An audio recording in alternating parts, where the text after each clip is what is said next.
Tahukah kamu bahwa kecurangan bisa terjadi di mana saja? Dan biasanya timbul sobek doang ada. Bulan Yang terak daerah 12. mau beli insaf.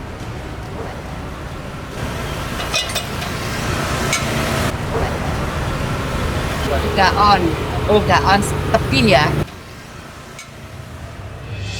Sadarkah kamu, pedagang tersebut menyebut terong yang ia jual seberat 3 ons lebih. Padahal, kenyataannya hanya tepat 3 ons. Mungkin terlihat sepele, tapi inilah cermin dari perilaku koruptif dalam skala kecil. Sebuah contoh dekandensi moral yang kerap kita anggap biasa.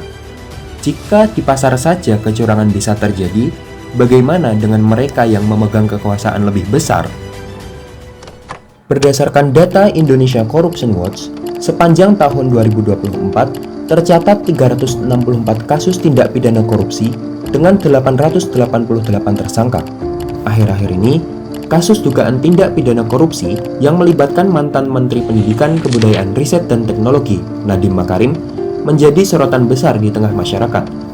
Dalam upaya digitalisasi pendidikan, Nadiem menggagas pengadaan laptop Chromebook untuk sekolah-sekolah di seluruh Indonesia pada periode 2019 hingga 2022 dengan total anggaran mencapai 1,98 triliun rupiah.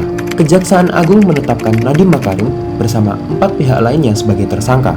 Untuk mengkaji permasalahan secara lebih dalam, mari kita simak pandangan mahasiswa Fakultas Ilmu Sosial dan Ilmu Politik Universitas Airlangga terhadap isu ini. Ya, aku rasa kalau misalnya ngikutin kasusnya sebenarnya untuk kasus Nadiem Makarim ini emang sudah terlihat kalau misalnya dia punya mens rea ya. Jadi dia istilahnya udah terbukti kalau misalnya dia memiliki niat jahat dalam tanda kutip kalau di proses hukum untuk mengedepankan Chromebook. Salah satu sumber yang bisa aku rekomendasikan adalah Tempo, di mana Tempo itu memberikan istilahnya temuan bahwa sebenarnya kasus ini itu juga bisa dikaitkan secara dalam tanda kutip bisnis gitu, di mana Chromebook itu Google kan, dia itu co-invest sekian persen ke perusahaan Gojek gitu. Sedangkan Nadiem Makarim dengan pernyataannya dia menyatakan kalau ketika dia jadi menteri dia udah lepas dari pergojekan itu kan. Satu hal itu aja udah sebenarnya nggak adil gitu. Dia mengedepankan istilahnya kepentingan pribadinya dia gitu. Banyak sekali sekolah yang infrastrukturnya masih kurang bagus ataupun guru-gurunya belum mempunyai pendanaan yang bagus.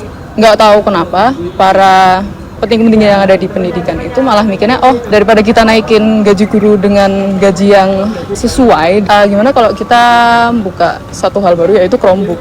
Itu juga aku ngitungnya eksklusif, karena kalau misalnya kalau harus ada Chromebook itu berarti harus ada wifi, harus ada listrik, dan nggak semua sekolah punya itu. Dengan pengadaan laptopnya dia itu hanya mengedepankan pendidikan yang emang udah dalam tanda kutip lebih maju daripada pendidikan yang masih agak terpelosok gitu.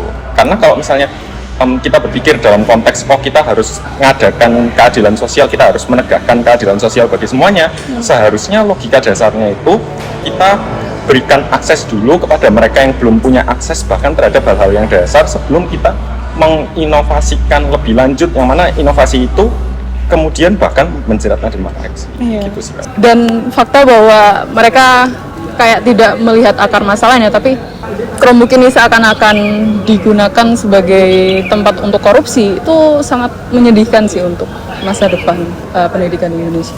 Semoga aja kedepannya korupsi itu semakin berkurang, walaupun dosen-dosen juga bilang bahwa korupsi itu sudah merupakan budayanya Indonesia.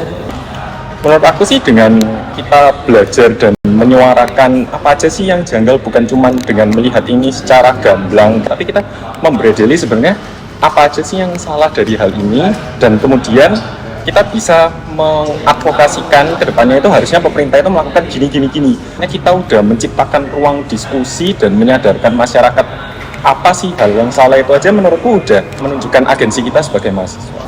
Kita juga sebagai mahasiswa, apalagi kalau kita yang ada di Jawa, kita mempunyai privilege, itu kita harus memberikan platform untuk kasus-kasus ketidakadilan yang ada di luar, seperti misalnya kalau di pulau-pulau lain seperti Maluku, Sumbawa, itu mereka terkadang mempunyai akses yang minim banget untuk infrastruktur sekolah, dan kita tuh harus lebih menggaungkan bahwa Indonesia itu bukan cuma Jawa, dan kita itu harus mulai menyorotkan pandangan kita keluar Jawa agar mereka itu bisa mempunyai kesempatan yang sama dengan kita.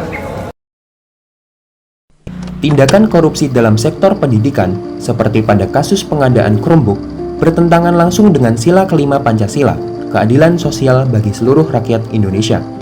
Sejak awal konsepsinya, program ini justru memperlebar kesenjangan fasilitas pendidikan di Indonesia, dan penyalahgunaan anggaran tersebut telah merugikan negara hingga triliunan rupiah. Dalam konteks global, kasus korupsi dalam pengadaan Chromebook secara langsung menghambat tercapainya pendidikan yang berkualitas, sebagaimana tercantum dalam SDG keempat, Quality Education. Karena penyalahgunaan anggaran membuat pemerataan akses dan mutu pendidikan menjadi timpang.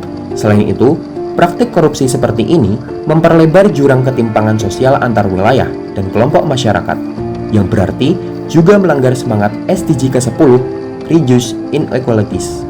Lebih lanjut lagi, tindakan tersebut menunjukkan lemahnya tata kelola pemerintahan dan integritas lembaga publik.